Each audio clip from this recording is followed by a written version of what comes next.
Kopf? Mein Vater ist Deutsch, ne? And Ich Rachel, habe can in you der give us your Schule name ein and bisschen outlet, gelernt. please?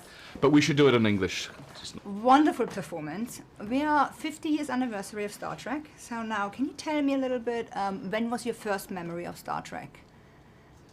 How old were you, and what was your first memory? Well, for me, I remember watching it in New Zealand with my father. I would have been, about 8 years old, and I loved it. I really loved the characters and the sort of the science fiction, and I also found it to be quite scary at certain episodes. But I always thought it was a lot of fun. Yeah, I remember. The first time I saw Star Trek was the cartoon.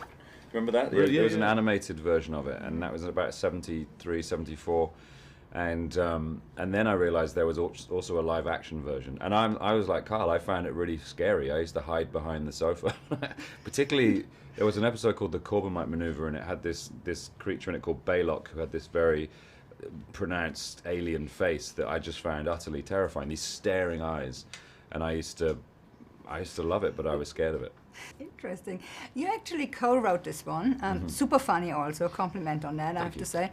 How did you get to it, like co-writing it? How did that come about? It was an ongoing process the whole time, from the inception through to the, lots and lots of discussions, lots and lots of writing ideas down on whiteboards, and then condensing that into a script, eventually getting to hand it to the cast and asking them to bring their own touches to it and to help us develop their characters, all of whom the cast were fabulous at that. So it was a process that didn't stop until about 5 weeks ago, to be honest. What was your hardest scene to shoot, and what was the most memorable scene when you look back at it now? Like, would you say, wow, that's going to stick with me?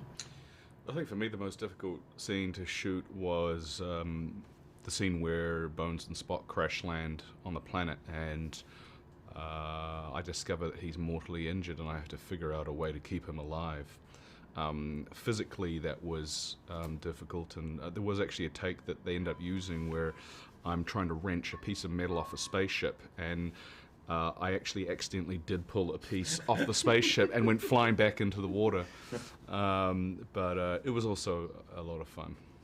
I was there a lot as the writer as well, so I got to witness what were the hard scenes in the quarry, where Carl and Zach shot that stuff, and where a lot of Kral's base was a very difficult shoot.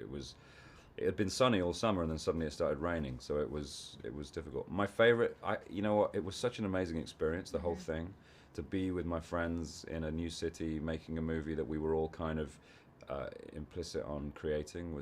I couldn't pick a moment.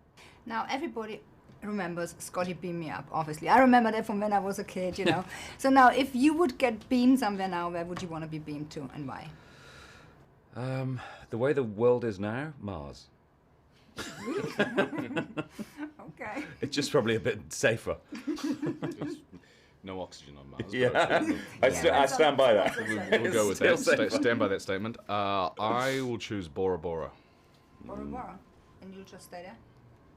Well, for how long? But I can beam in and out, can't I? Or is it just a one-time beam? It's a one-time beam. Well, then I'll go home. Oh, okay. All right, great. Thank Thank you you. so much. Thank you. Great Nice to meet you. performance. Thank you.